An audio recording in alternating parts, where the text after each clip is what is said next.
Hello everyone, and welcome back to another episode of Hyrule Chronicles. This is episode 113. I am ArticulateT, the Game Master, and with me as always I have Nether playing Renji Vox. Good evening. I have Avrdal playing Hikan Sio. Hello. I have Rubber Pirate playing Zadanjari. Hello. And I have Keith playing Max. Hi. So, friends, I know it's been a while, but what hath happened last time on our adventure? Wait, do I have to use old-timey grammar as well? No, you can do it. You can do it in whatever dialect that you feel comfortable in. Listen, me hearties. No, I don't know. Last time, the Storm's Eye found themselves arriving at a burning Sarcossa port town, clearing out Flamgo's store of unwanted, undead intruders. After a quick moment of taking stock of the situation, they head further into the city, dealing with more of the undead. A run-in with Lady Risha shows that she has mobilized the city guard, and after fighting off a group of ghouls, she asks to have the Storm's Eye join her to brief them on the situation. But Renji urges to first go to the dry docks in order to check on the ship they had brought from the Plain of Lament. Over there, it is obvious that the buildings around the dry docks have taken quite some damage from cannon fire, and some of the ships fleeing the port have attempted to fight off their ghoulish assailants.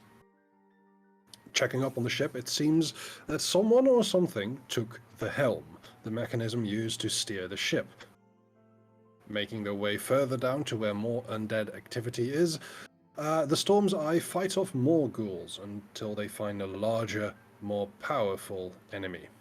Even when they strike this one down, the danger hasn't waned yet, as an undead Froggermoth, ridden by an equally ghoulish Captain Richard Fairwind, rises from the water. The party throws their combined might against the undead captain and its mount, driving him down below the waves until Zaiden's elemental form lands the final blow.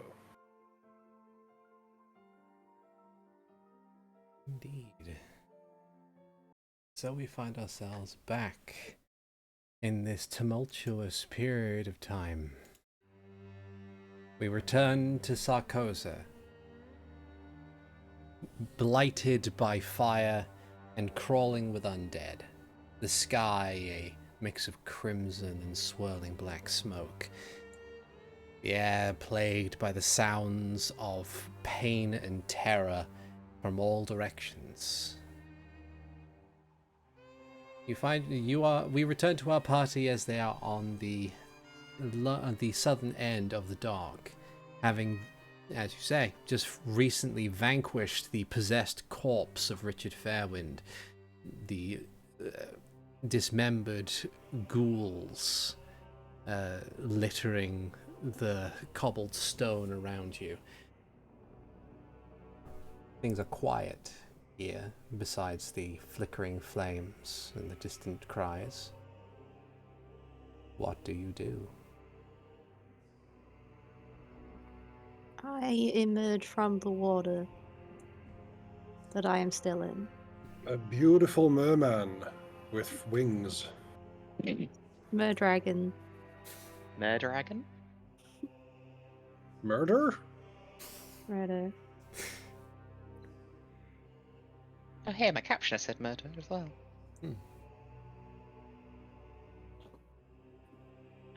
Seeing how our good monkly friend is probably bleeding quite a lot, Zaiden's going to reach More out. bruised and burned with acid at the moment. In bad shape. Regenerate cures all pains. It's fine. Never happened. No acid scars for you. Alright, I'm gonna mark the plus 36. That put me at 63. Already halfway there. Alright, cool.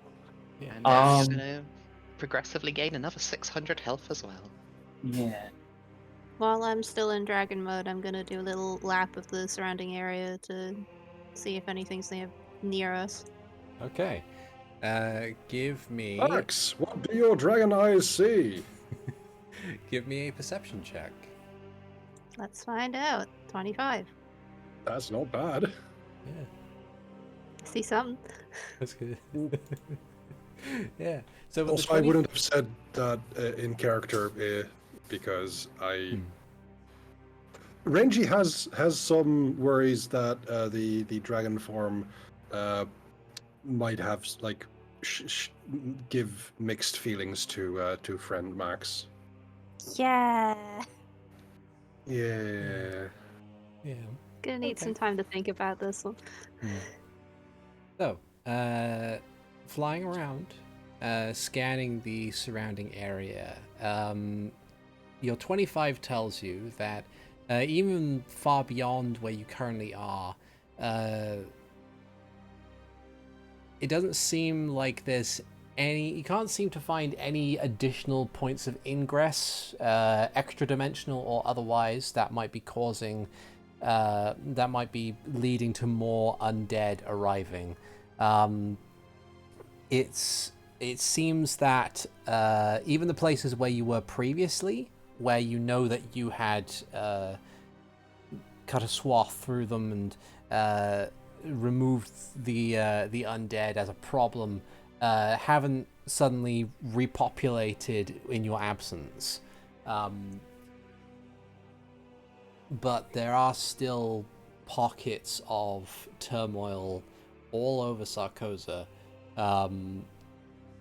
And really, when it comes down to it, it might be that you will, like, what happens now is more just clean up and regrouping as opposed to anything else. Okay. Now we'll That's fly back, something. land, turn back to not dragon form so that I can talk better. With So, the change back to humanoid form, it looks does painful. does it also like pull back the draconic transformation somewhat? It doesn't undo what is like permanently part of Max usually. Has that progressed? Well, it's been a while since any like major changes have happened, aside from the wings, so which has been a fairly major change. I'd say so. Most people don't have those.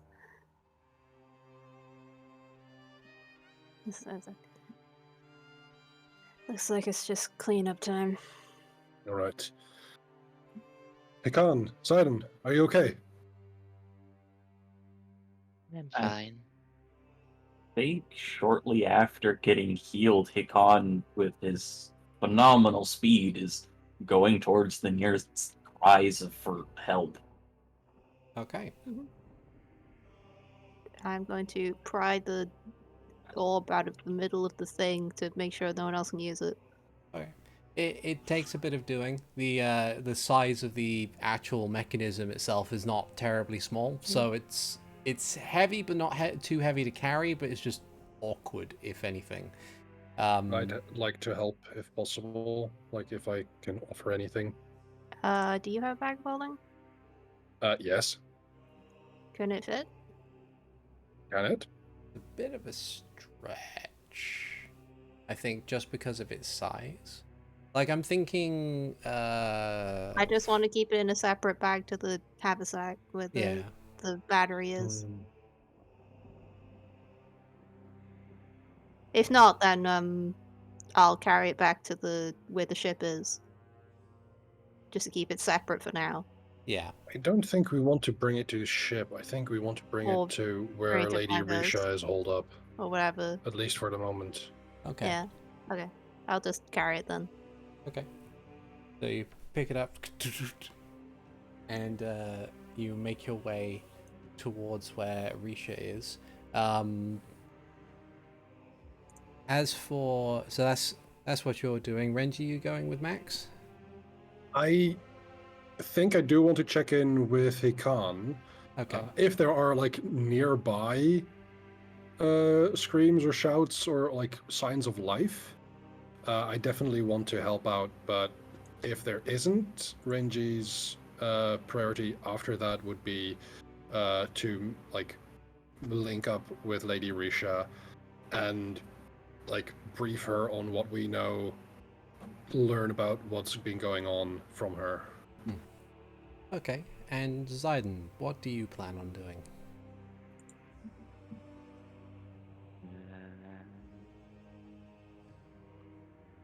I don't know. I'll be fine. You can go with the others. Yeah. Okay. Okay. While Max takes the mechanism, well, effectively the steering mechanism to the whole spelljammer back to where Lady Risha is, the rest of you head out into Sarcossa in order to try and quell things. Basically, what we'll do is we'll treat this somewhat as a skill challenge. So there are a variety of things that you can do in this instance. You can try and find civilians to free them from places they are trapped. You can defeat any remaining undead that you find. You can try and lead large groups of civilians to safety.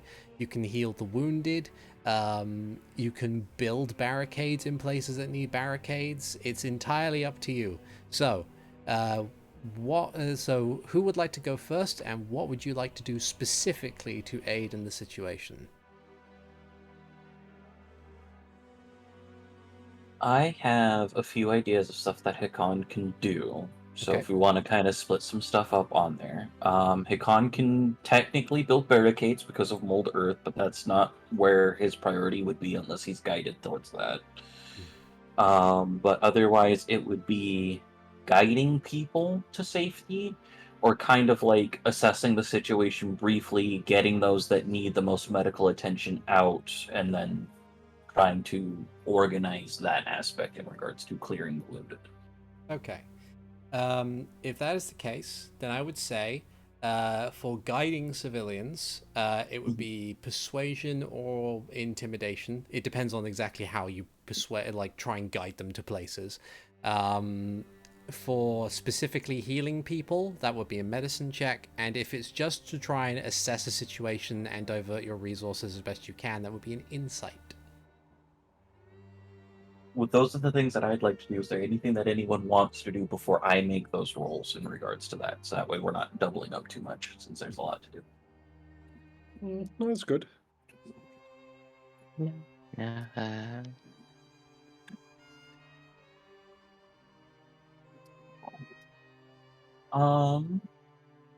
I think I'm gonna do an insight check because I have the easiest to regain resources. So we'll do 15. It's not 15. bad. Okay. You can Sick tell. fucking dice. You can tell for the most part that most of the problems that have occurred with the current issue in Sarcossa is not necessarily a matter of people lacking food or water or anything. At least not in the long term at the moment. It's mostly because this attack, as far as you remember from what Flamgo had said, had occurred earlier in the day. So the priority more or less goes towards getting people to safety, preventing immediate hostilities, that sort of thing. So you're able to identify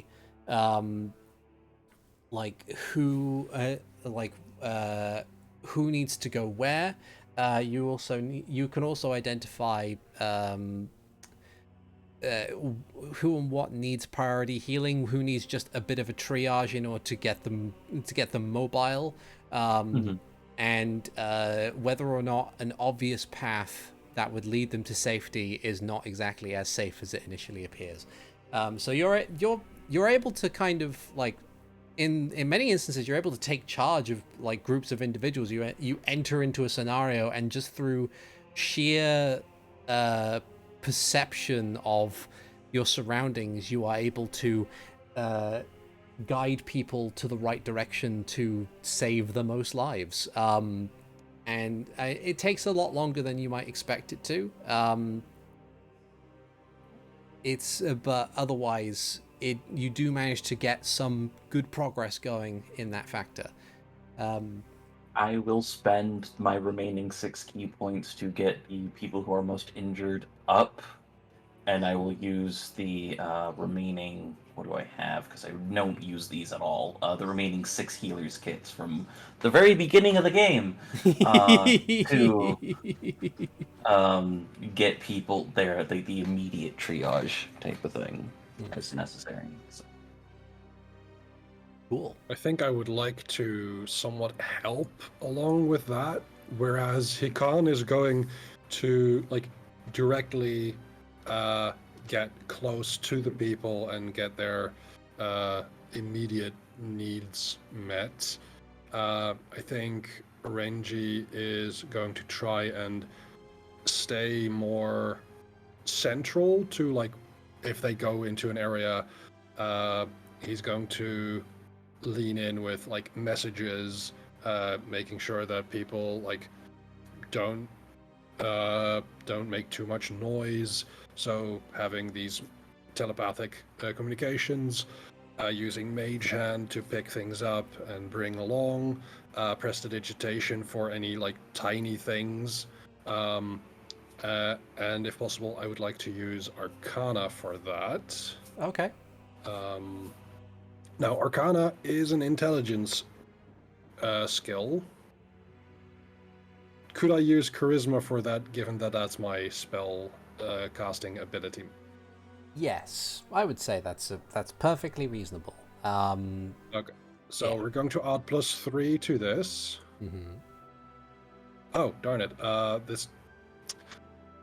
I didn't have it set to go beyond 20 and roll 20. Oh no. I rolled a 18 in D&D Beyond, but that's not what we're going to count. Actually, we do. That's a 33. I'm so happy with this. It's like, we're not going to roll this natural 18. It's fine. Just rolls it again. Want to see me do it again? Sure, go for it. It reminds me of, to go off on a bit of a tangent, it reminds me of when I was trying to do a Nuzlocke of Pokemon Y, and there's always a scripted encounter with the Pidgey at the start, and it's like, I'm going to skip this because I know it's a scripted. I need something properly random, and the game just gave me a shiny Pidgey, and it's like, well, fine, I'll take this Pidgey. See if I care, game. But yeah. But yes, with a 30. 33. Oh, 33. With a 33, you have such fine control of magics about you, and how your magics connect to you personally, that you are able to...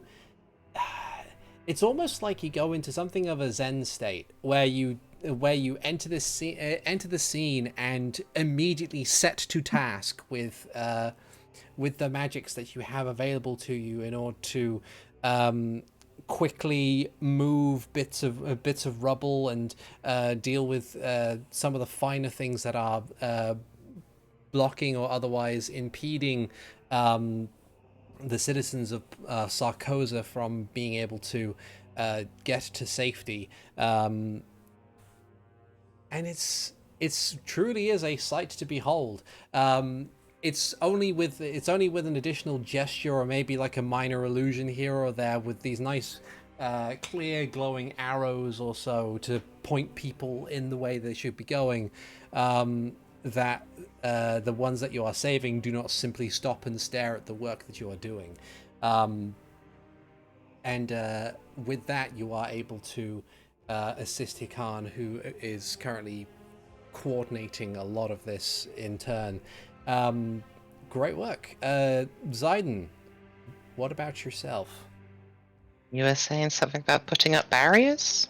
Yeah. Sidon can help out putting up barriers. Okay. How would you be helping out putting up barriers and whatnot? With the magical power of stone walls. Fair enough. Oh, that does it. Yeah. Instant barricade. Hooray! What skill are you going to be using? 5th level Magic. speed slots. Oh, okay. I mean, it is quite tempting to say that it just kind of like bypasses that instance where you are putting up various walls of stone in order to prevent any hostiles from entering the area and chasing the people that are being are fleeing to safety. With a swift rumble and sudden appearance of these perfectly formed walls of rock and you can see like various different ghoulish creatures try and emerge from the rubble in order to chase their would-be victims, only to be met with a sudden and immediate They just run into it like bunking into a telephone post. Yeah. You can hear slightly muffled on the other side of the wall just in chorus as more things kind of just scratch uselessly against this wall of stone. And it is through your efforts that between all of you, a great number of people managed to get to safety. Max, Mara has decided to come with you in this getting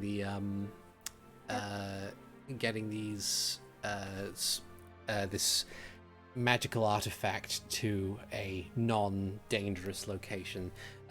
Thankfully, much of the path that you have had to navigate in order to get back is devoid of immediate undead threats. If it isn't, I will kill them. Yeah. Again. Yeah, you will. So it doesn't take you too long in order to get to the other side of like this very ramshackle looking barricade and defensive line that Risha has organized. The town guard of Sarcossa see the two of you coming, and while initially skeptical at first, they notice that typically the undead don't seem to run as neatly as the two of you do, and neither do they typically carry big magical orb things. So you manage to... I can't be evil. I'm pondering my orb. If they don't let me in,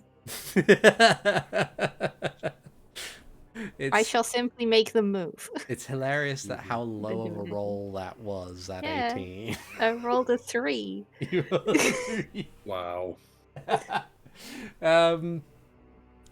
But yeah, they kind of they see you coming, and like I think it wouldn't be hard pressed to say that a bunch of the guards here recognize you from the last time you guys saved Sarcossa. So they were like, "Move aside!" and just give you a gap to push through, and then immediately refill the barricade just as you pile on in.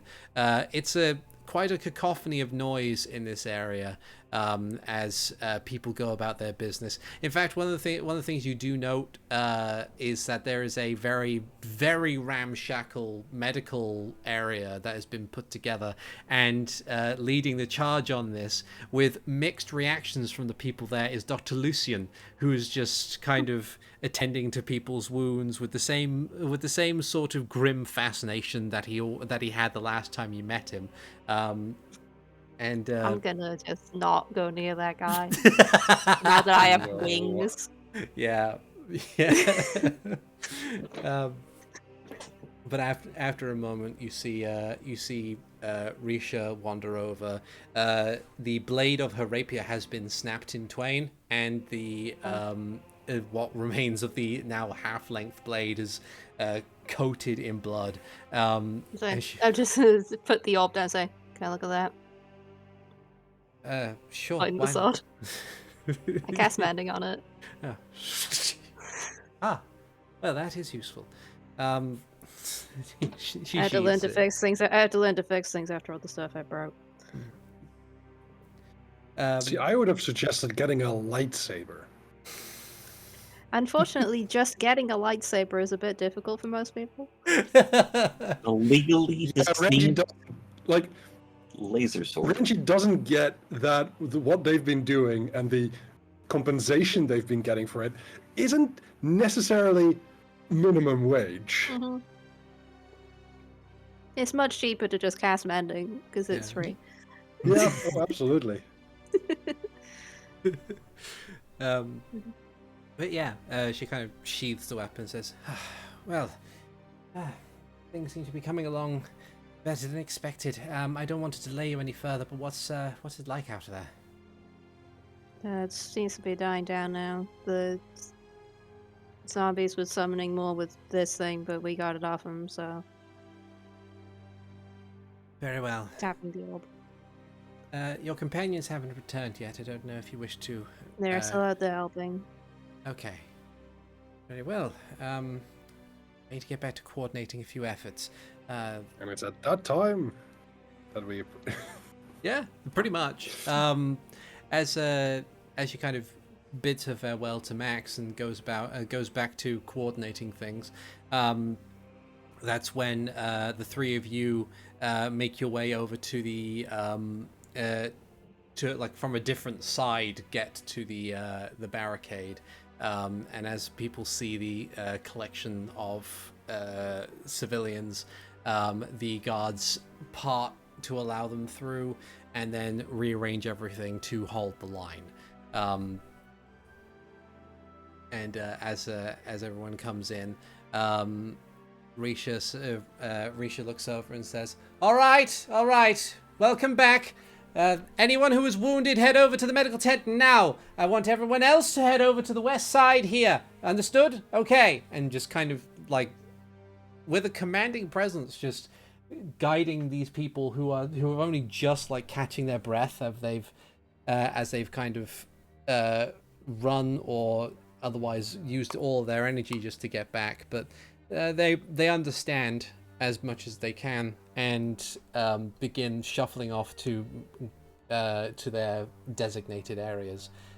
And then after that is done, Risha will come over to the rest of you and say, oh, well, you certainly have done quite a lot. Yeah, can you tell us what is actually going on? Where... Do you know where the attack is coming from?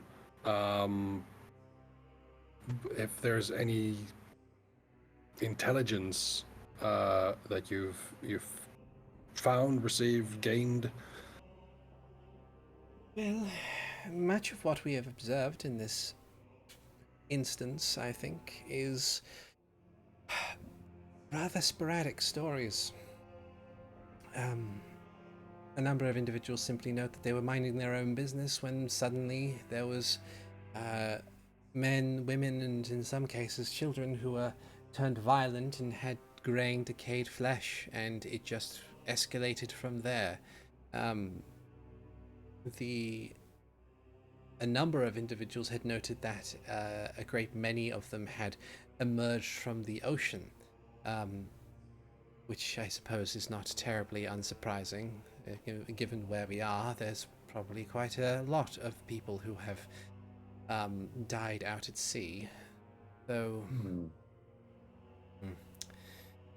otherwise, I am entirely unsure. The place was ablaze when I arrived, and so myself and my retinue set about trying to help with the ordeal as best we could. Otherwise, I can't be sure. It's Almost like a sudden storm. It just happened rather quickly.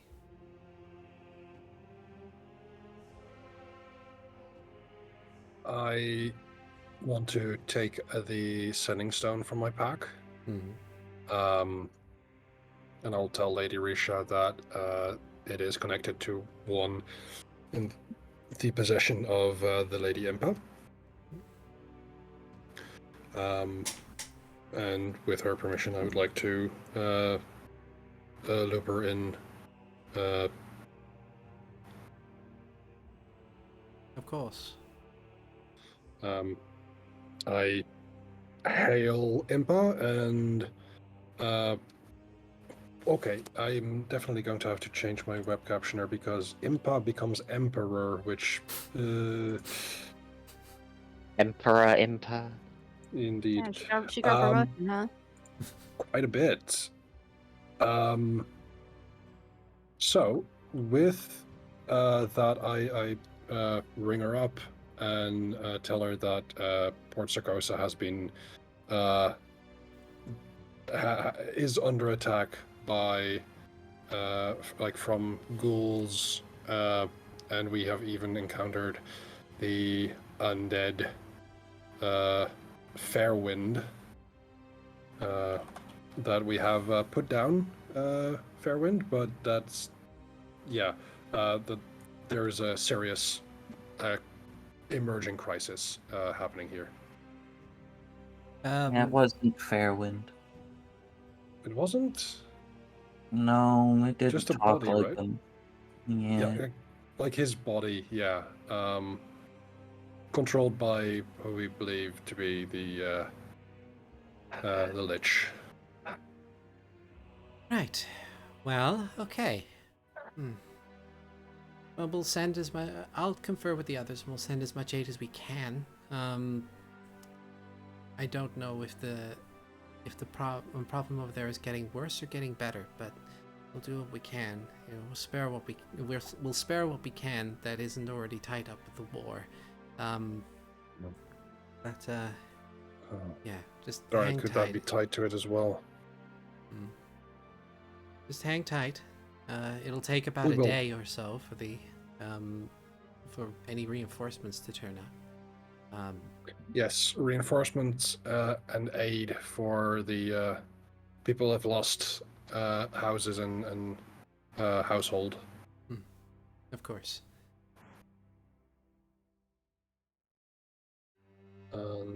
I would like to kind of rack my brain on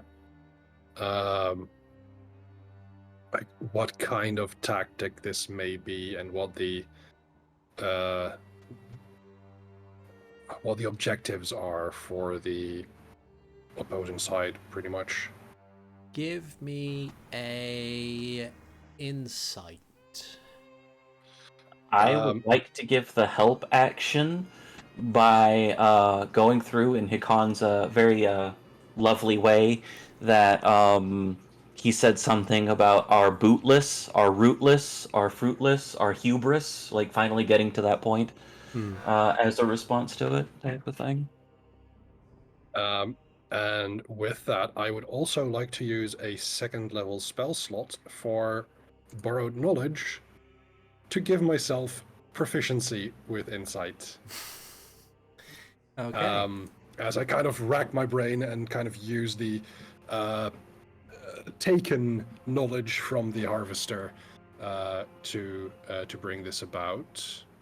So this should be plus 10, so plus 5 extra here, with advantage given from Hikan.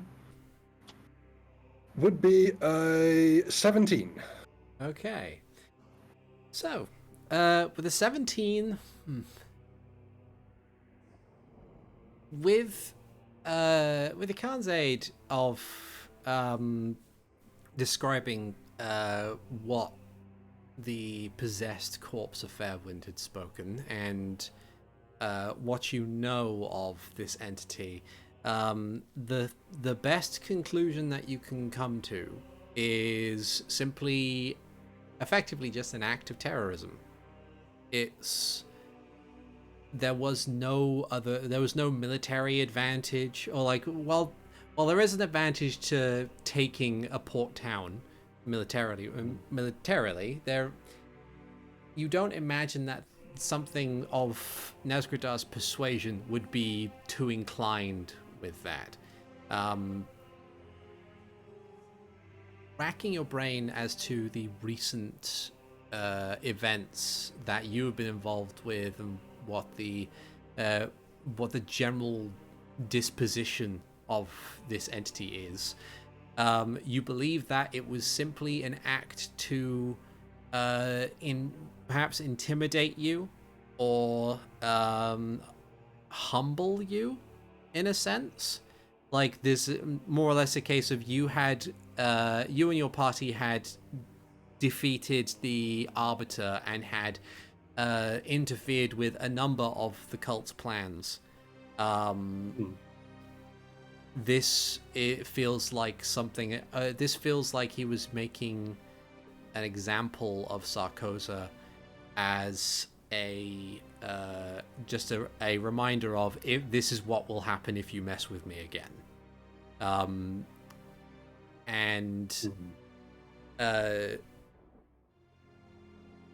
What's your passive arcana?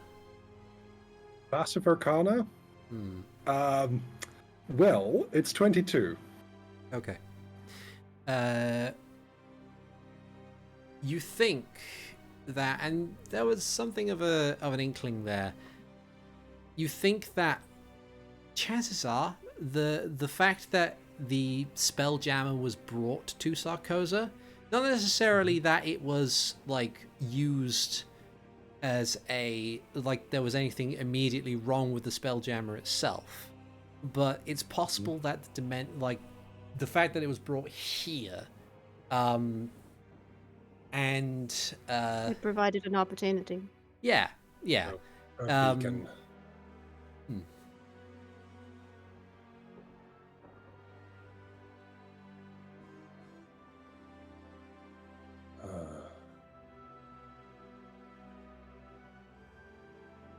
I mean, the only thing that happened is it just makes me want to kick its butt a little harder. Same. And as I kind of like go through this along with Hikan and everyone here, I also turn to Lady Risha and say, our enemy wants to demoralize us with this. I say that we should make this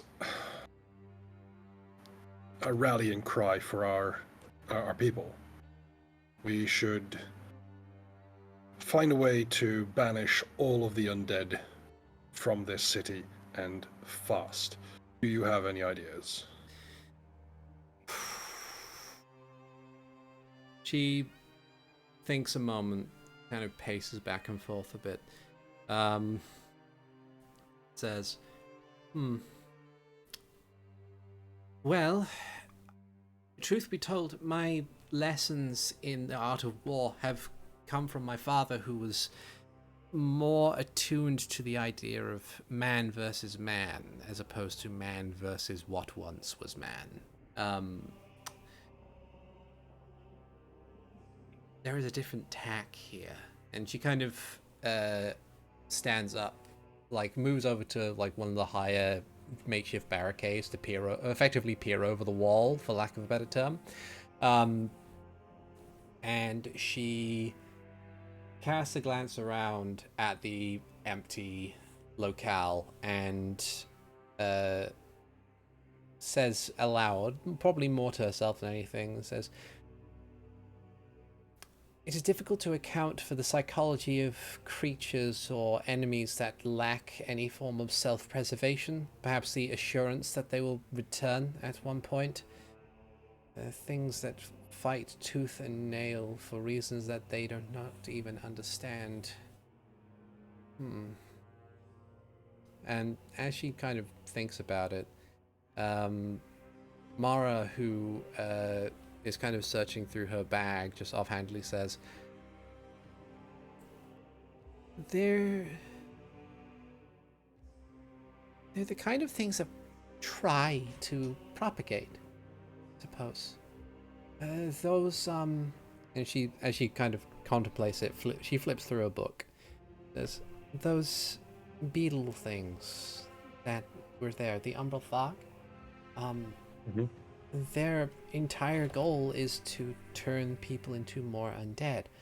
I suppose when, in some cases, those ghouls that they turn them into, they don't have that initial same property, I don't think. So I think maybe the goal of the ghouls is to simply kill people to allow the beetles to then create the undead, if that makes sense. That's as far as I can tell.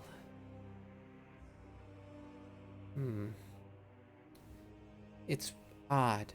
Light itself wouldn't be able to really draw them into anything, I don't think, because that's what they're weak to. They're not drawn to it like a moth. They're warded away from it. What about sound? He kind of thinks and says, eventually, if we manage to find absolutely everybody in Sarcossa, then that's going to bring everybody here. That this will be the loudest part of town. Although... Not unless we do something about that. There is that possibility. Just thinking of something, and she kind of gonna have her roll something of her own.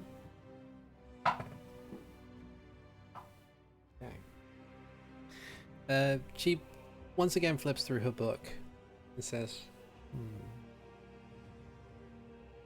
you know, that might be just what we need. Okay. I have something of an idea. The sound idea is actually quite a good one. But we can do this on two fronts. She puts the book down and begins fiddling through her bag in order to bring out her alchemist's kit. And says, so the beetles are scared of light, and they might be drawn to sound. If we can make this place quiet enough, we can have something loud enough in the direct center of town to draw everything to it. And anything that isn't drawn to the sound immediately, we can scare them. And she takes out what appears to be a stick, and then with a flick of her wrist, cracks it, and a brilliant, like a brighter than you would think for a sun rod to be, emits from it. And says, we can kind of court them around with one of these. I can make some more of these. It'll take a little bit of time, but maybe that could work. Would that be louder or less loud than a thunderclap? No, it's so this isn't the sound. Basically her plan is, first off, make the camp that they are in quiet, and then have a different location in Sarcossa specifically for the purpose of drawing the undead there. Yes. Okay. And then, if there are stragglers around, then the more mobile members of the group can use enhanced sun rods to basically spook them into the direction that they need to go. At least that's the idea she comes up with. I'm all for attempting that, yeah. Okay. Okay, I'm just gonna... How long do you think you need? She checks through her things. Says... couple of hours. Does a couple of hours translate to a long rest? No. Look, I want to know. It is sadly not enough for a long rest. We specifically need a couple of hours. Yeah. For a long rest. We can at least get a short rest in. Yeah. Short rest is fine. Get back all those things that you get back on a short rest. Mm-hmm. You're a wizard now, yeah? No. Bard. Bard? Oh, okay. I remember wizards have arcane recovery, but... You get your bardic inspiration back at the very least. And that's true. As a College of Swords bard, that's still pretty strong. It's not bad. Not bad in the slightest. Yeah. Okay. So I'm gonna use one of those hours. Are people regaining hit points? I regained some with my hit dice because I need to get some sorcery points back. All right, cool. Anyone who's using a hit dice to regain hit points is getting an extra D8. And I'm gonna Well, spend. If I get at least 2, I'm full. Okay. I'm full. Yeah. All right. Cool. Yeah, with one, then technically. Because we could combo that with Song of Rest, which is pretty sick. One. Oh yeah, I do have that. That's excellent. Yeah. Yeah. So like, we could sit here and Extra 1d6. what Hikan specifically is doing is like going to a big pot in the middle of the camp that's there right now and making a stew and just kind of passing it to everybody. Yeah. As part of this short or using an hour for that, I'm also going to make like a little bowl for people for the party. Who's all part of team fuck up the stuff? If it's just us and Mara, everybody gets 5 temporary HP Excellent. for the second hour. Yeah. And with some of the time as well, I'm just going to be flying around and scouting to see where most of the zombies are. Okay. Give me a perception We'll check. be aiming to like coordinate everyone as Yeah. they're doing this plan. So if you So give me a I'm- perception check, and then we can, depending on how you roll, like that, you'll have advantage on whatever next roll we'll need for doing the coordination stuff. Yeah, I but would like to start speaking with both the guards that are here at this barricade, as well as the townsfolk, to try and like assure them that we have a plan, but it requires their support in making sure that the barricade here is going to be as quiet as possible, that we are going to lead the undead away, but it can only work if everyone is as quiet as they can be. Okay. Make for me a persuasion check. I knew you were going to say that. That's a 31. You have plus 15. You have no right to be worried about your persuasion checks, good person. I was worried that it wasn't going to be persuasion. Okay. no, it's going to be a survival check. It's like, crap. Like, was it going to be intimidation? I only have a +7 for that. If it's intimidation, I'll do it. That's fair. But yeah, I think more or less, even like, especially with the magic done previously, Renji is hoping that he can be like this figure of this is what like the kingdom stands for. Yeah. And becoming like this.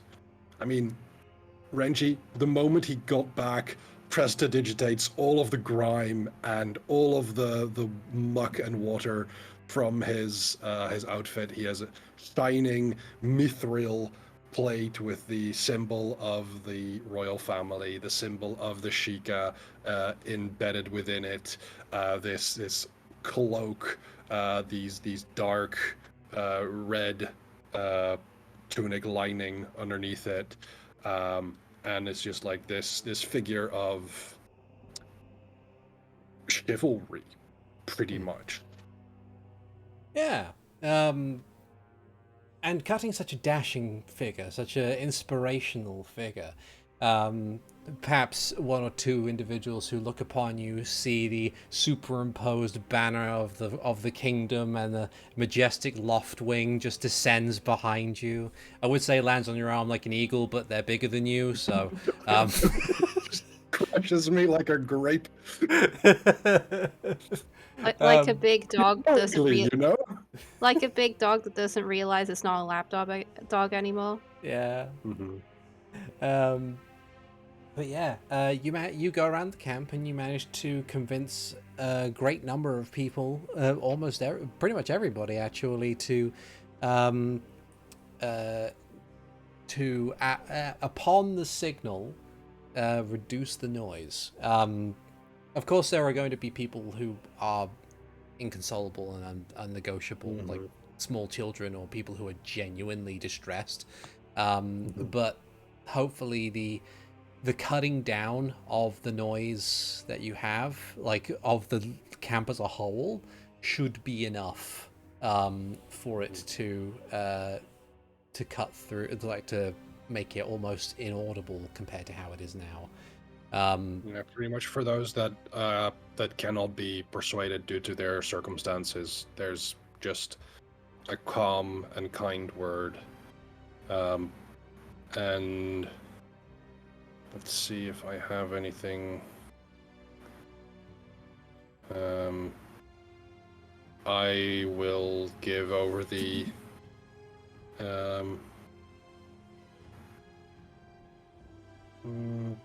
oh darn it, I don't have anything. I do have a potion of healing that I will give off over to the people here at the barricades. And then I only have the potion of greater healing in case of emergencies. Sounds good.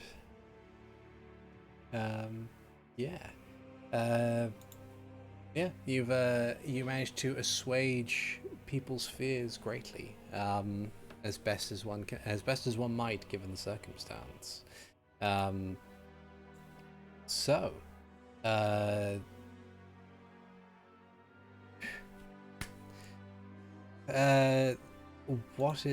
we've got Hikan who's doing cooking and everything, Max who's doing scouting, Renji who's doing inspirational stuff. Zaiden, is there anything you were wanting to do during the slight amount of downtime that you had?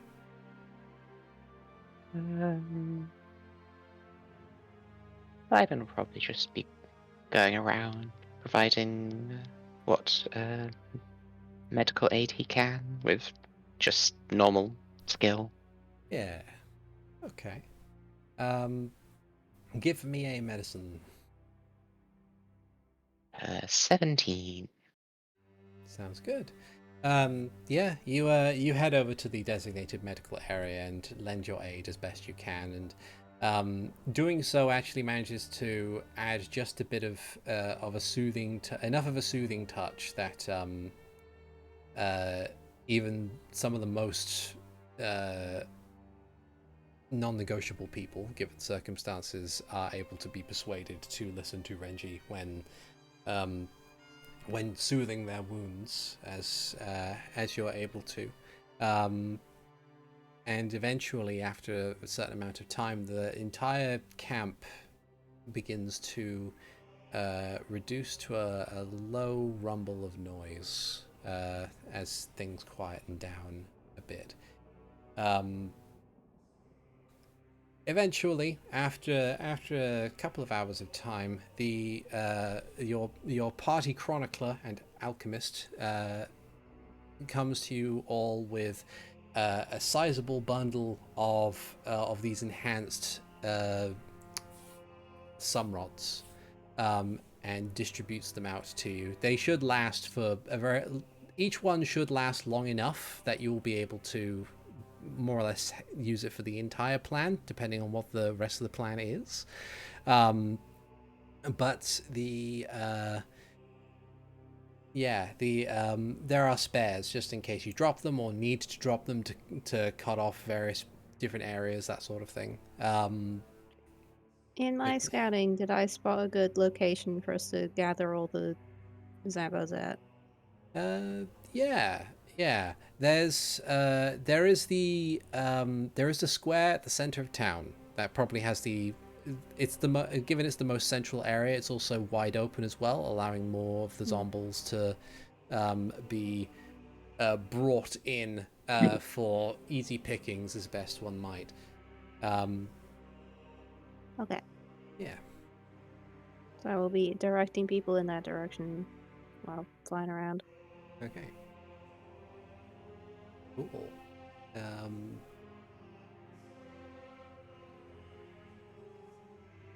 So,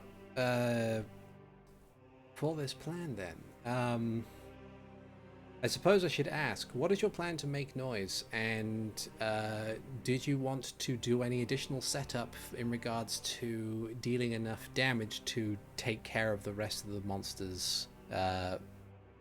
Or are you going to rely on your own spells and otherwise available magics? I will just spam Thunderclap the cantrip. Okay. But I also, I would ask people in the camp if there is like a point where like the most noise is coming from, whether it might be useful for 10 minutes to have that point, like that area, be completely silent. Okay. Because I can spend a second level silence on that.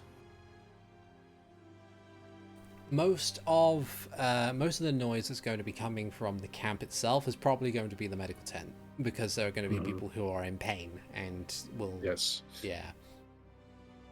So I would probably go there and ask if that would be useful, but it would also make sure that they couldn't like verbally communicate for 10 minutes. Okay. Okay, that's the risk there specifically. Yeah. When asking around, the one who speaks up is Dr. Lucian, who kind of listens to the whole thing and says, most of these wounds can be tended to in silence. It's only if anything sporadic and terrifying that comes forth, but that can be given to gesture and physical touch. We don't need verbal sounds in order to make that judgment. So if you need to do it, then do it. I want to do it if it helps our plan and the people here. You have reasonable, you can make a reasonable assumption that chances are what you're about to do will likely attract enough of them there that if there's any left, they'll be largely by themselves and easily picked off. The only there won't be too much benefit from doing this, from adding silence on top of that. Yeah. Okay, then I'm going to hold off, because if there's not a discernible difference for us, and this does seem like a hassle for the people that are actually helping there, I'm going to save that second level spell slot for other stuff. Okay. Cool. So just verifying, our goal is to attract a bunch of everything into this one space to just take it out as quickly as possible. Yep. Okay. I've got a bunch of spells I can use for takeout purposes. Out of curiosity, undead are typically not very good at intelligence saves, right? They're awful at them, yeah. Good. Okay. I would like to make trap trenches with mold earth, but that's the only thing that I'd like to do. Once you're in, you ain't getting out, homies. Okay. But that's about all that I could think of to do.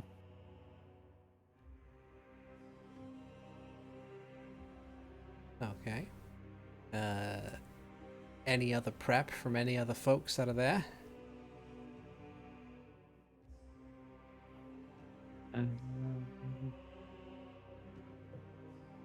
I think I'm good. How bright are these augmented sun rods? They have the same level of. They basically have the same level of brightness as a normal sun rod. It's just that the sun that comes, the light that comes out of it counts as daylight. I think sun rods, unless sun rods already do that, in which case because I haven't looked at the sun rod stat block for literally years. Then I'm going to check this because I have a sword that does sunlight specifically. Yeah, so you should be able to, you should be fine without it, because although if you need to drop any to emit light, It might be useful in a to static have location, one.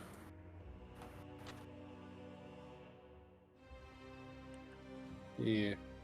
Yeah.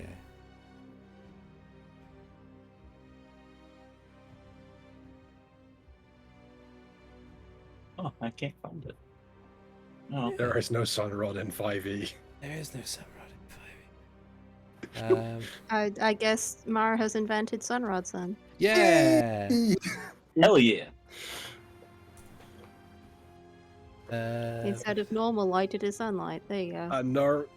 A normal regular Mara special. Yeah.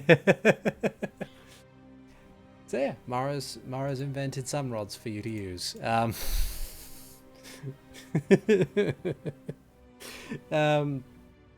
But yes, so if that is the case, if the plan is there, then so it must, I suppose, begin. Giving the signal, the members of camp keep themselves as quiet as possible in order to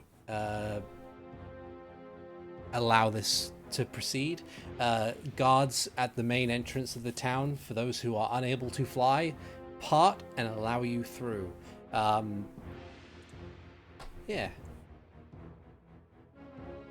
You have a straight line as Max is guiding you towards the center of town.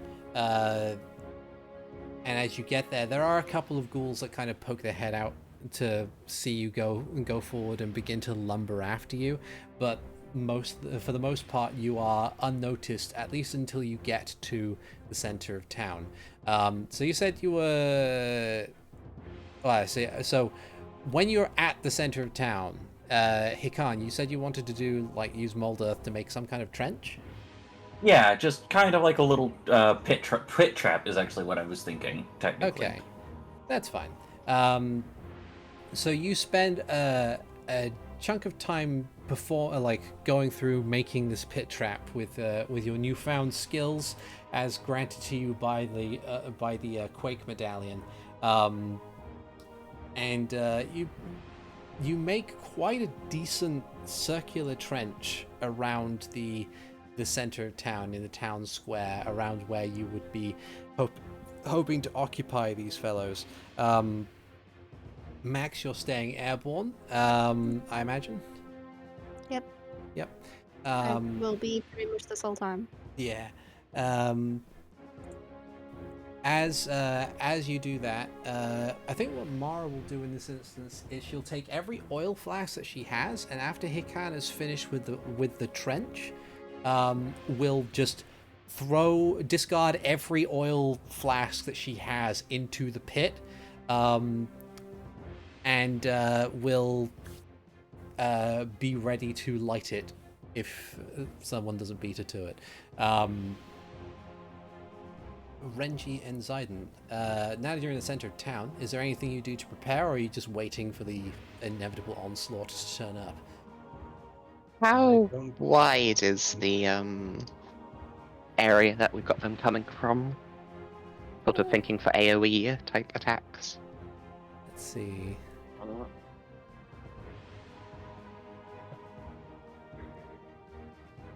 I just need to have a look and see. I'm sure I can hit a big chunk of them with a 20-foot radius sphere.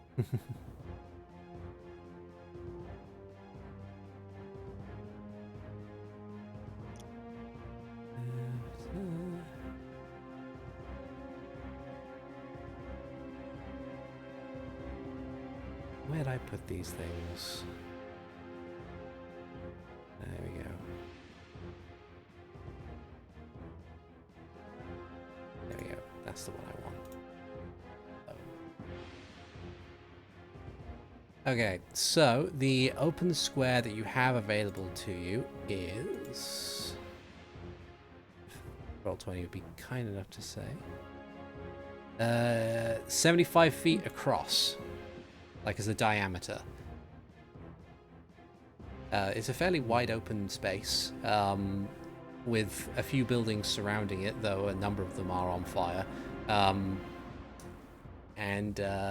But otherwise, yeah, it is an open area. So there's plenty of room to do AoEs. You probably won't encapsulate the entire area, maybe. I don't know how big your biggest AoE is.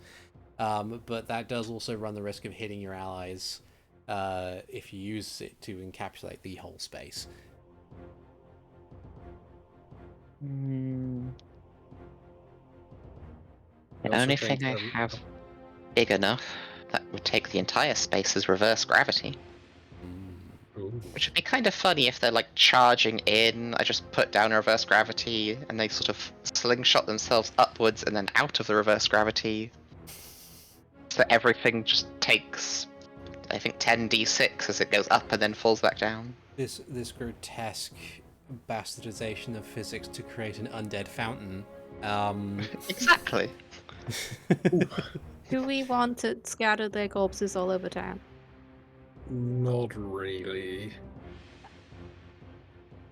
Because that sounds like what that would do. It would. Rain bits of zombie.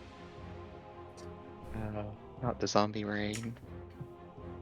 Some days stay dry while others feel the pain. Zombie rain.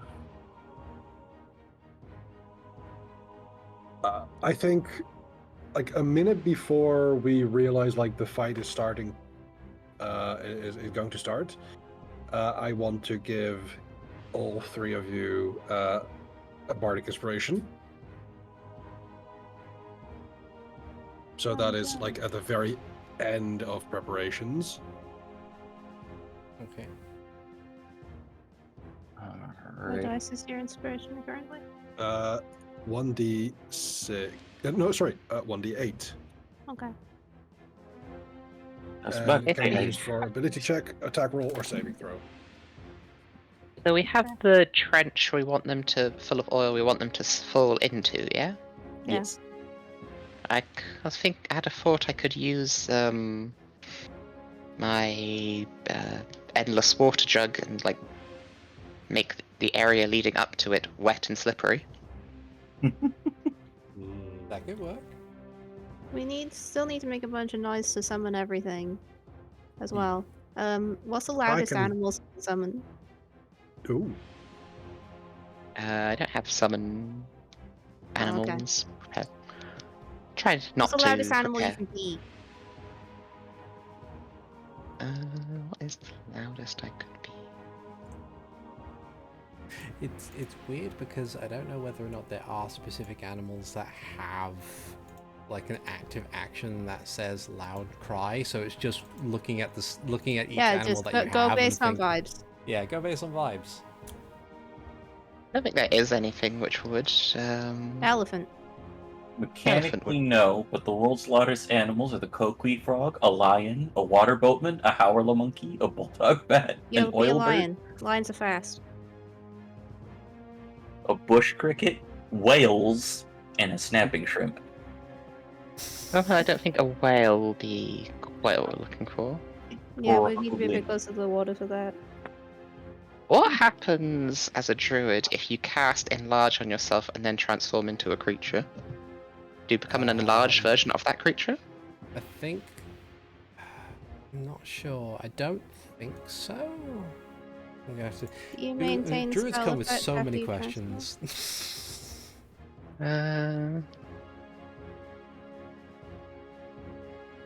What does the internet say in our hour of need?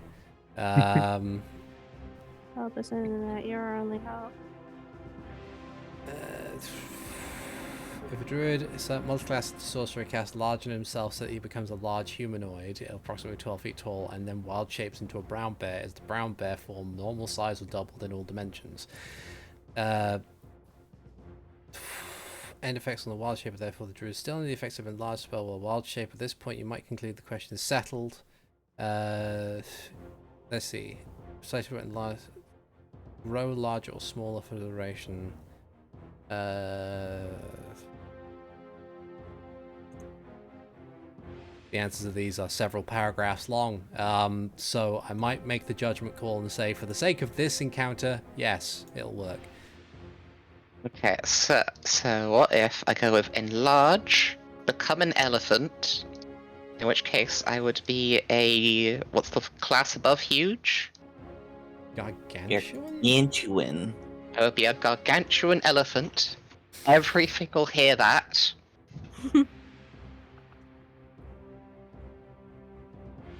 I was Okay. thinking like getting a one-man band equipment, and now I'm almost sad that I didn't suggest that before we got here. Just hook it up to the overly large elephant. Elephant in a polka suit.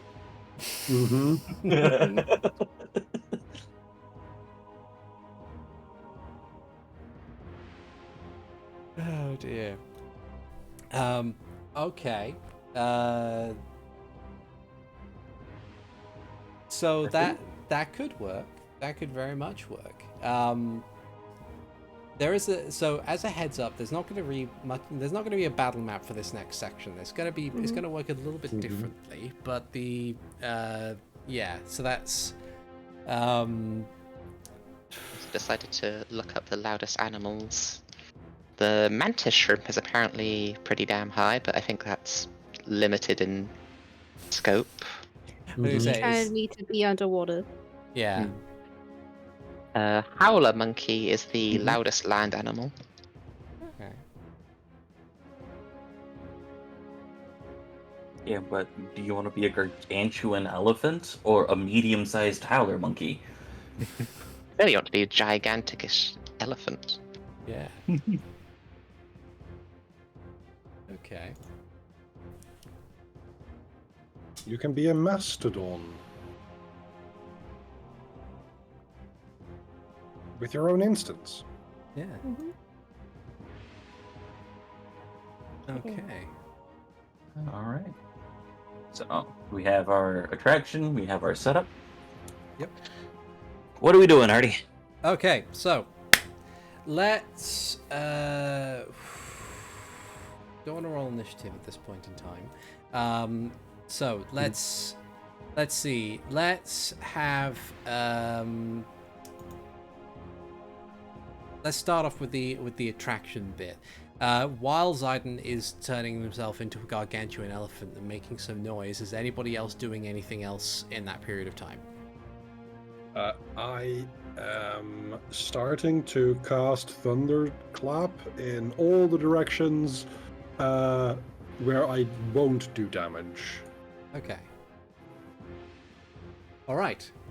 So both of you, although I should ask, is Max and Hikan doing anything besides waiting for a period of time? I'm keeping an eye out Okay. for all the movement and stuff and giving people updates on that. Okay. It's mostly that with Max on like the spaces that Max can't see, but there are points where Hikan's just shouting loudly, "Oh no, I've fallen and I can't get up." Well, in that case, all three of you give Oh me no, I'm performance extremely checks. edible right now. Yes, I get to roll this finally. 18. Yeah. I have proficiency in Is it. it can I suggest deception? In this instance, I'm gonna say stick with performance only because you're trying to attract attention, rather than try and. Yeah, I know it's. It's a difference of 8. Mm-hmm. It's still 25. Yeah, It's still +7.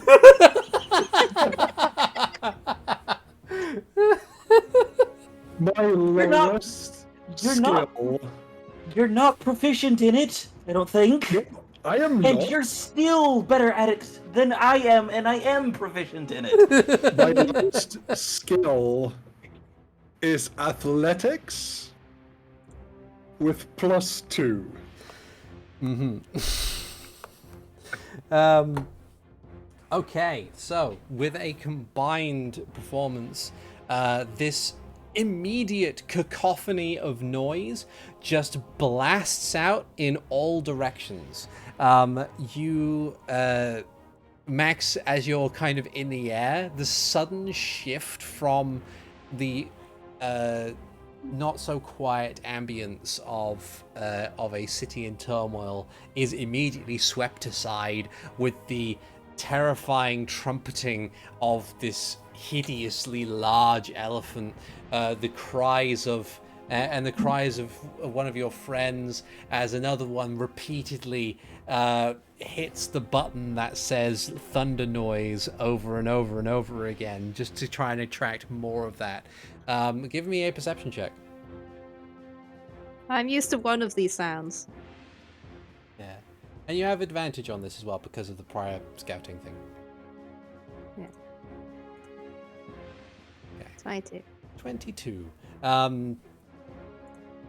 Looking around the city, you can certainly see a lot of movement as suddenly pulling themselves from bits of rubble around previously made barricades, and suddenly becoming alert as some had wandered aimlessly in different directions down the streets of Sarcossa. A horde of undead turns in the direction of the noise and begins to advance, some sprinting, some just lumbering at a pace but then eventually speeding up. There is a lot on its way. You count more than 100 or so ghouls advancing on the location, which is the reason why there's no battle map, because there's a lot of bad guys. But yeah, you watch as they make their way over.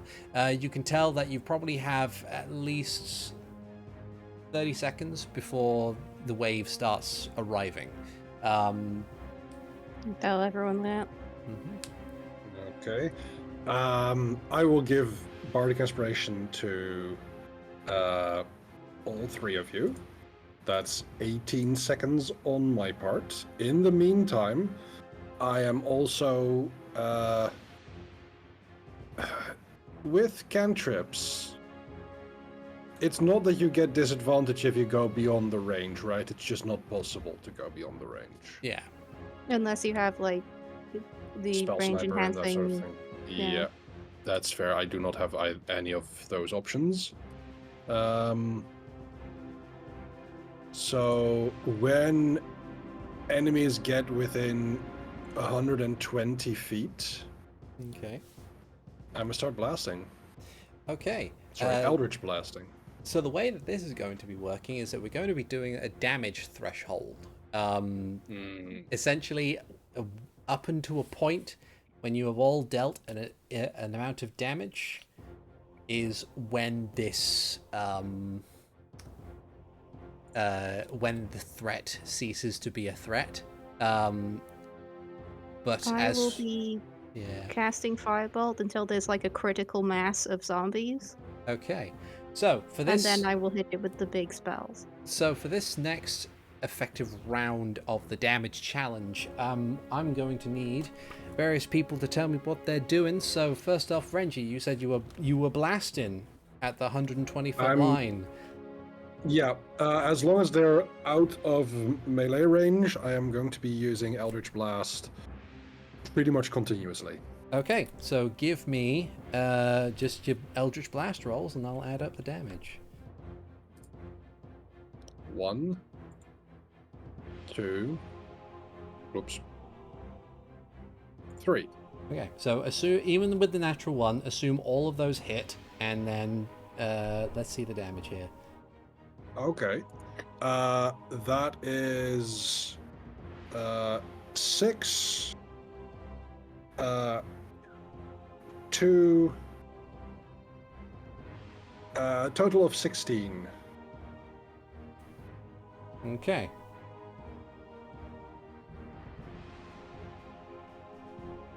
Okay, so that's great. You like as you see a collection of these ghouls just galloping towards you, you summon your magics and fire out with your Eldritch Blast, knocking down one or two of them with the force of your power.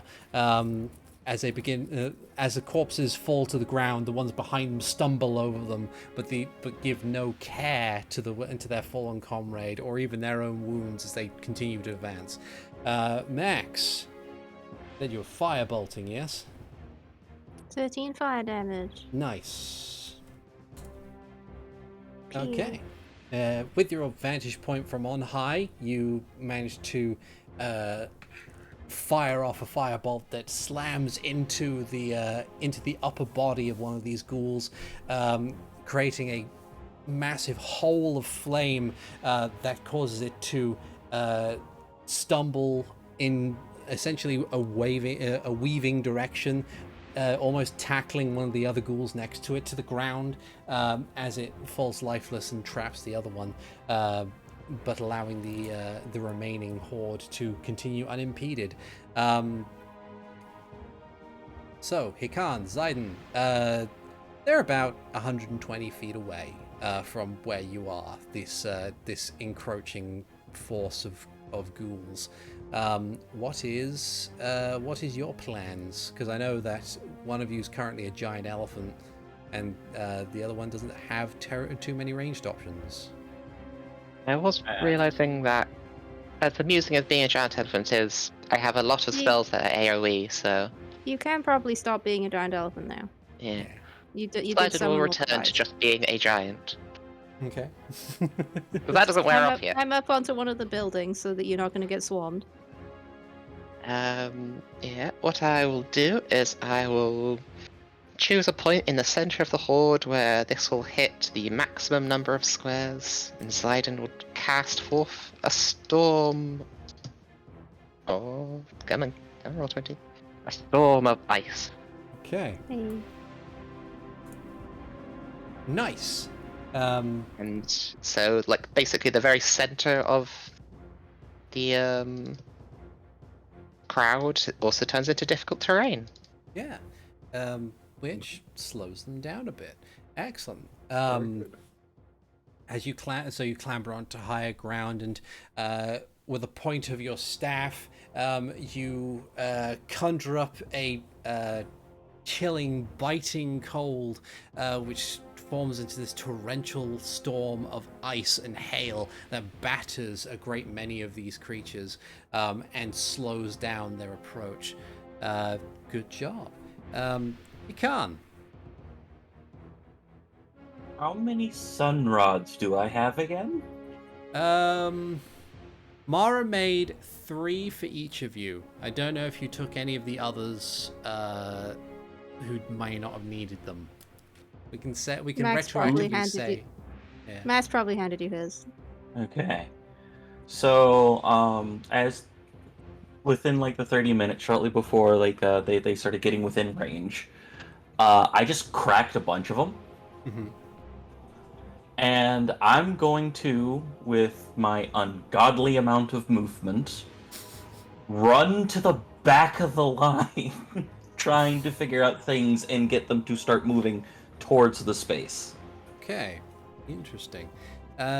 Give for me either a perception or a survival. I say.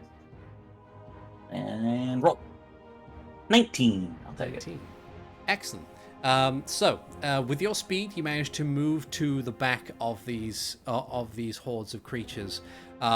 and with your perception, you're able to see the different funnels that would that they'd be going down. Because as unintelligent as they are, they do at least obey the flow of like obstructions and stuff. They will follow the path of least resistance in order to get to where they want to go. So you're able to identify where the biggest and most useful points of access are and start using your sun rods in order to guide them towards it. Meaning that in the aid of clustering more of these things into tighter packs in order to get them there, for the next round, before they get to, until they all get to the center of town, everybody's attacks get a +10 bonus to their damage as you hit more of them in a condensed pack. Oh, that sounds like it's time for me to do some AoEs. Before that, may I offer a possibility of a barrel from which to shoot fish? I like barrels. That's where we're at this. That's where we're getting to. For my second turn, I would like to cast Hypnotic Pattern. Okay. Get him.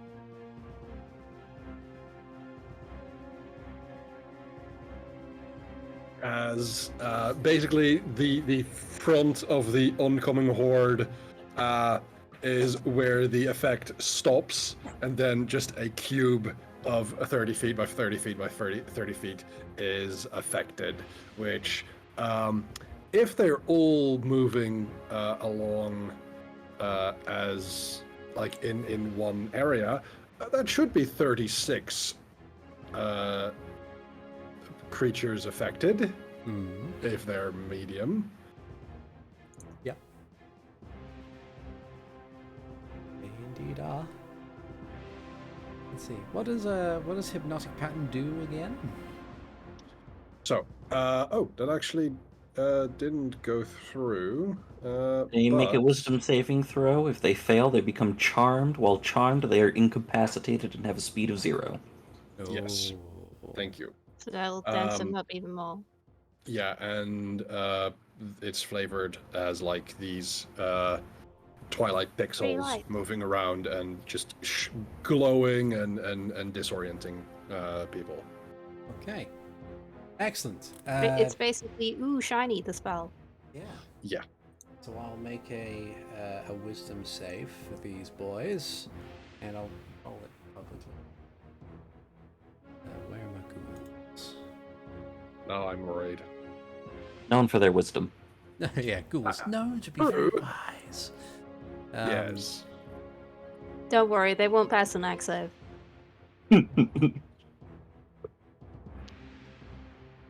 Okay.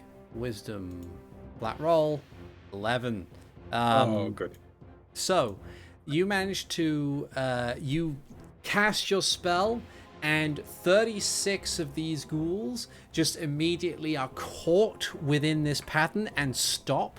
They are shunted forward slightly as the horde behind them, outside of the area of your influence, slams into them and begins trying to clamber over them to get past them. Oh boy, I think it's time for me to blow them up then. Okay. Yeah, because if they start doubling up and crawling over each other. So more- I'm pretty sure ghouls have a negative modifier to intelligence. They do. Woohoo. They cannot pass this. So with the +10 from Hikan's condensing, and we'll say there will be another +10 from the use of Hypnotic Pattern, which will 44 also add psychic damage. 44 psychic damage. As the Nice. I can do it again. as the lightning surges But through if their Max bodies. snaps a finger, there's a spark in the air, and then suddenly heads explode. Yeah. Sweet. 44. Excellent. Okay. So there's 44 psychic damage on top of all of that. Creature, right? Yeah. As the as this dense collection of ghouls just cease to be animate, which allows the floodgates of the ones behind them to continue onwards, but admittedly impeded. So we've had Renji, we've had Max. What are Hikan and Zayden up to? Second round of stuff. Get him.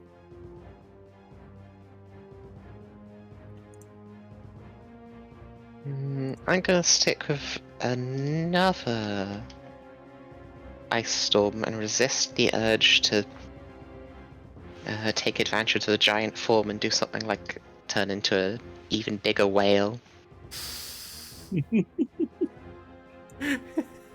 Biggest fire elemental. Sadly not. I used up one of those on becoming a elephant. Unfortunately. And I was thinking, well, I have a broom of flying, and I have the ability to be insanely big. And gravity works on both me and them. I can confirm that trick does work. Yeah. Not sure it works well when you are the whale. Though. Pathfinder summoners are really funny. Especially at level 20. Yeah. So instead, let's just go for a nice and easy icing. Nice. So that's an additional 49. Oh wait, hold on. Wait, no, yeah, I did this before. It's fine. That's an additional 49 damage on top of all of that. Wasn't quite sure how you were counting AOEs. Yeah, I mean, I've previous AOEs I hadn't been doing many saves against anyway, because I don't think I had them do a save against the previous ice storm. Since it's a damage threshold, so it's like technically they count as a swarm, just a swarm the size of a city. So it's, but yeah. So once more, you batter this force of undeath with the power of ice, and once more they are impeded by the actual frigid area that you have created to prevent them from advancing too much further. This will be the last round. Oh wait, no, Hikan, you have things that you can do. What would you like to do? I really want to use my AoE, but I'll get in trouble for that one. Maybe. Does it look like a decent amount of these creatures have been taken care of? You are thinking that it is approaching half. Okay. Maybe. Let's see.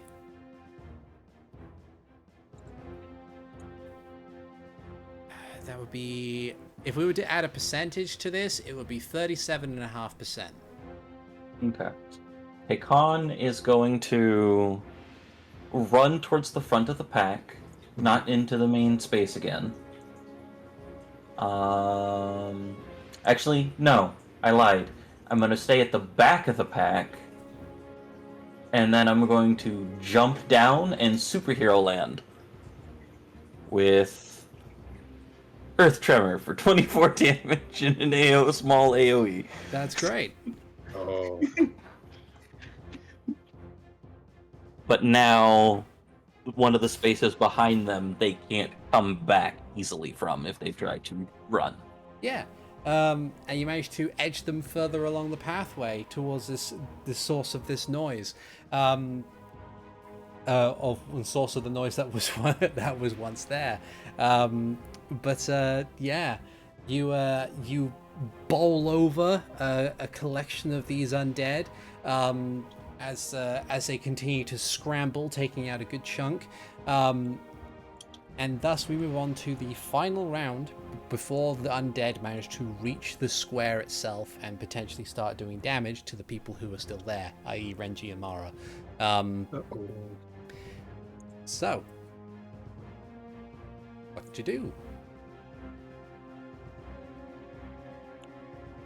I think my final round will be 3 Eldritch Blasts. Okay. So that's roll. Like you just want 3 points of like the 3 damage totals, right? Yes, please. So that is 2, 6, 10 total. 10 total, and we'll add the 20 on from the previous things because we still haven't reached you guys yet, so that would be 30 Much total appreciated. damage. Okay, looks like you're almost getting to the point where you've gotten through half of this horde. As more of these things, as the Renji, as you stand within the square, you can hear with much more clarity as they begin trying to scramble towards you. But you need a lozenge? No, I'm fine. Okay, good. Yeah, you managed to blast away a decent few as they continue their advance. Who is next? Me. Want to see me do it again? Yes, please. They can't pass. They can't 53 pass. psychic damage. 53 psychic damage. Yeah. Yeah, you just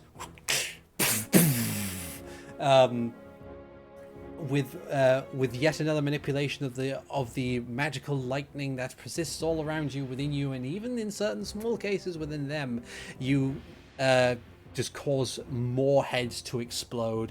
And I'm gonna use Quicken Spell to activate Dragon's Breath on myself. Okay. Okay. And slide down a bit so I can do some strafing runs. Okay. Nice. Awesome. Who is next? You got something, Zayden? Because I'm gonna hold my action until after most of them after they cross the threshold. I'll use up. Go for tidal wave. Nice. Those that don't get killed by it fall over and become yet more annoying terrain. You see, this is the point in which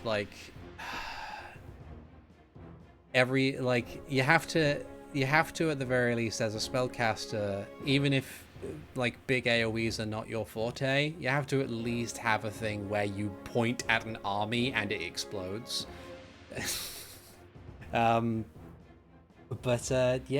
You summon forth a great wave of water that knocks down a good chunk of them, as you say, creating yet more difficult terrain for the rest of the charging horde to stumble and collapse over. But they continue on their way undeterred. So that is 38 damage. Kind of a shame. If I knew what we were doing, I had to have all my level 8 spells, which are crazy AoEs. Admittedly, I didn't know you guys were planning on doing this today. It's like, we need to we need to banish them all very quickly. Like, interesting. I didn't plan for this, but that's fine. So the only person remaining in this round is Hikan. Activate the Brute Falcon. Uh-huh. Fly up, grab some burning tinder because this place was on fire. Yep. And then just fly over the trench that's full of flammable oil, waiting till everyone puts on there to drop the thing. You fly over, drop the kindling, it hits the oil. It's waiting until they come down. Wait till they come in. Yeah, that's fine. And as they arrive, what remains of the horde stumble over the trench and head inwards into the actual area. There's still some stragglers behind them, but the actual courtyard is now filling with these undead. But yeah, so before we get onto a thing that they might do, Hikan, you see the opportunity by which you can drop the kindling in, and it begins to trap the vast majority of these creatures in with Mara and Renji. Mara, for her part, as they arrive, a little shaken, activates her lightning flail, and on their turn, effectively on their arrival turn, now that they're here, Renji, give me your choice of a deck save or a con save. Ooh, okay. Hold on. Deck save or con save? No difference. Both +3. 18. Okay. With evasion.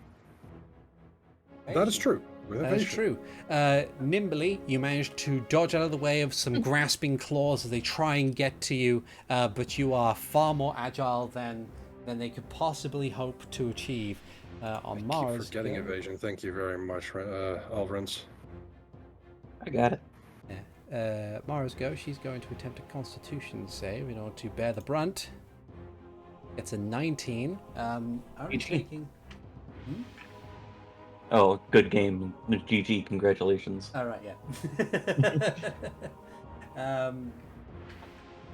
She on her turn, or in her defense, will only take some superficial damage from this. But she manages to avoid much of it. And then it comes back round to your guys' actions. What do, now that the Horde is here?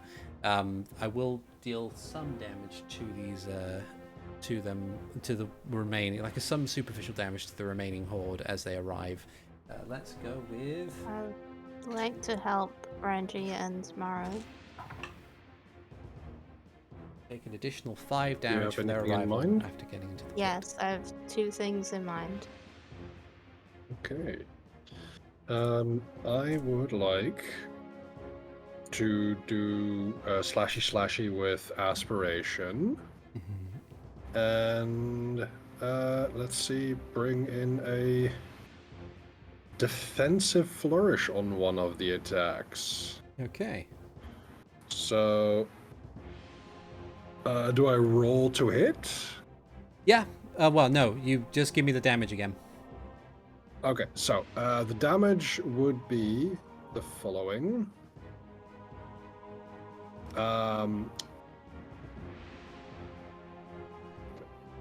Is this right? Yeah. Yes, this is right. 17, so 22 because of radiant against undead targets. Yep. And I will have put myself in such a way that I only that I try and damage like a corner enemy. So one has sneak attack damage, so that is a total of 35 for this one attack plus 1d8. 1.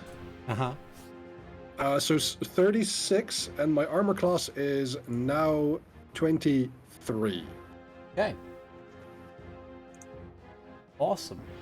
Very well done. And that is my first attack. My second attack is worse. It's 13. Okay, not a problem. Yeah. So with your added nimbleness, you activate your weapon and you slice through a bunch of these undead as they try and grasp at you, but simply cannot find purchase. But yeah, nice work.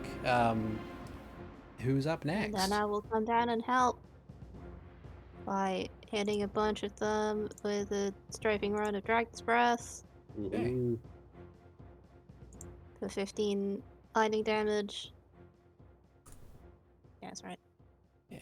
And then land behind them and use 2 sorcery points to click in 4th level lightning bolt. Okay. Actually, no. 35 lightning damage. I keep forgetting I can turn 1s into 2s. Okay. Awesome. Yeah, you as the horde arrives and Renji and Mara begin to fight them off in melee, there's just this wall of lightning that slices past them, and you land an advantageous area and create yet another wall of lightning that just turns a swath of these undead to ash. Yeah. So, who's up next?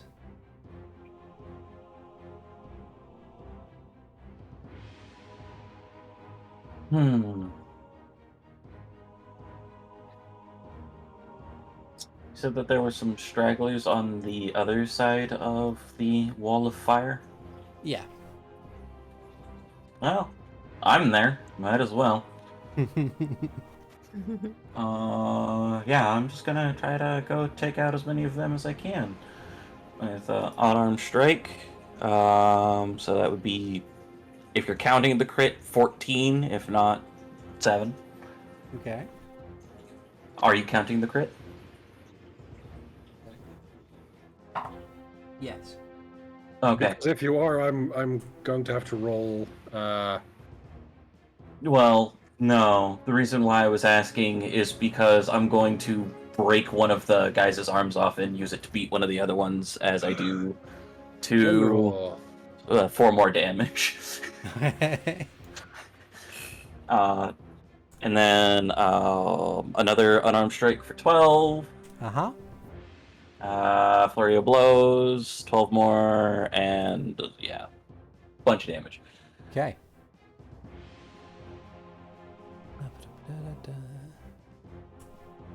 Okay. Awesome. That is a supreme amount of damage here. As you tear through, you manage to, in very quick succession, bounding between bits of rubble and everything, you manage to clear most, if not all, of the stragglers that sit behind the wall of flame, leaving only the remaining dregs of the horde within the wall, within the trap that you have made to be dealt with. Zayden. Do we need to do anything? Are they not just going to burn in the oil fire pit? There's some that are actively being fought. They've gotten over the side to, from what I've got in my mind's eye, you have the circle of fire that Mara, Renji, Undead, and Max are in, and there are still some there that are being a threat, but the wall of flame is probably keeping them there. So there's no risk of them leaving to go back into Sarcossa. Okay.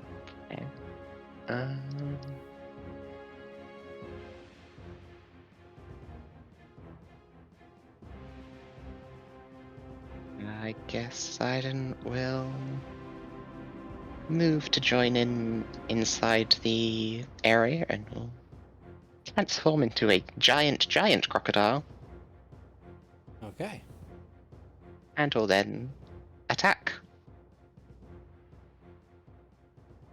Or yeah, this will be with advantage. Yes, it will. For a 24 for 35 piercing damage on the first thing. Okay. Didn't realize they get 2 attacks. A tail whip for a further 15 bludgeoning. Nice.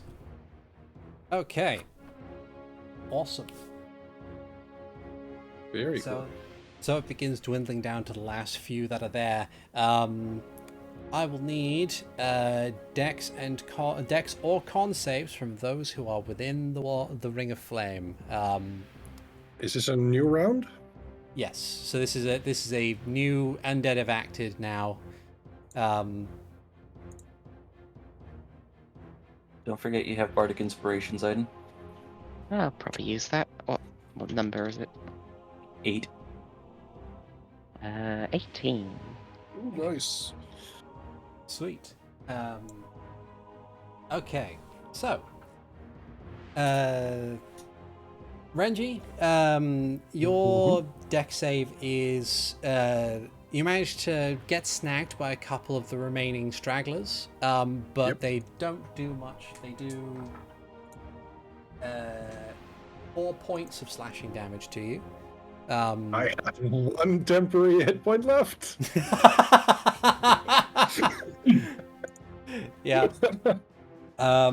Max, on your end, you managed to withstand much of the attacks against you. Your tough scales and renewed strength and fury pushing back against them. So you also only take 4 points of slashing damage.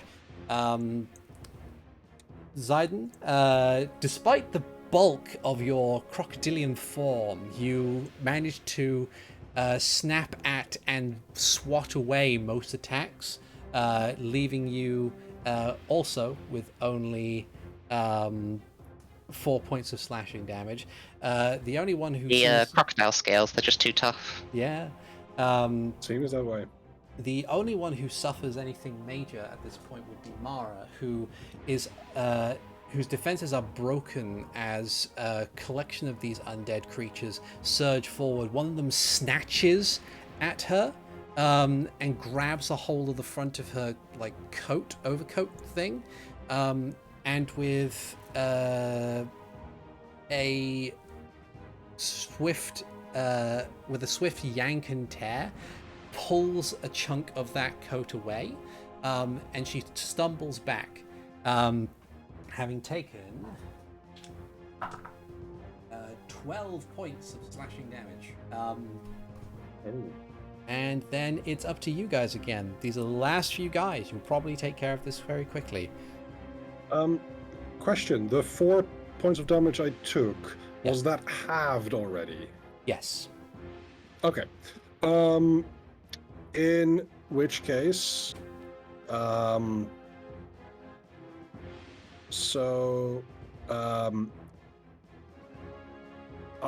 would like, seeing that there's still like some left, is there like a group of 8 or something that I can like kind of jump into? Yeah. I'll say yes. It's nice and dramatic.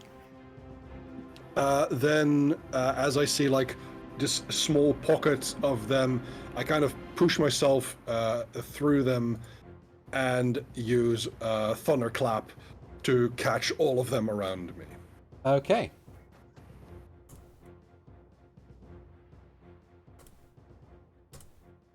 Okay. You maneuver into the group. A crash of thunder. The force of the sound tearing some of these creatures asunder, falling apart and just collapsing before you. But there are still some left. I will disengage and get back Yeah. in a more advantageous position. Okay. I would like to include the one that attacked Mara in this particular lightning bolt, Okay. which I'm quickening for 42 lightning damage. Okay. And with a final 42 lightning damage, bringing our total damage through this entire encounter to 539, you manage to you line it up perfectly, and with gritted teeth and fury, let loose your lightning and destroy the final undead, leaving all of you within the ruins of Sarcossa amongst a pile of defeated foes. And that, I think, is where we will end the session for today, because we have just gotten to time. So, I I just did want wanted. to check in on Mara. Yes. Yeah. Yeah. okay, Is she suffering any other ill effects? we'll do that next time. Okay. Do we need to mend her armor? That's fine. We can do that. Okay. And yeah, I can do that now too. Yeah, as I said, we can do that. Yeah.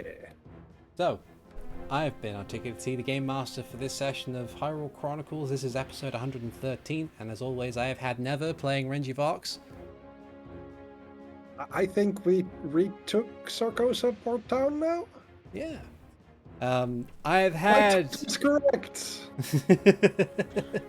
I have had Avrdal playing Hikan Sio. Eventually, I'll get that pig. We'll get there. We'll get there.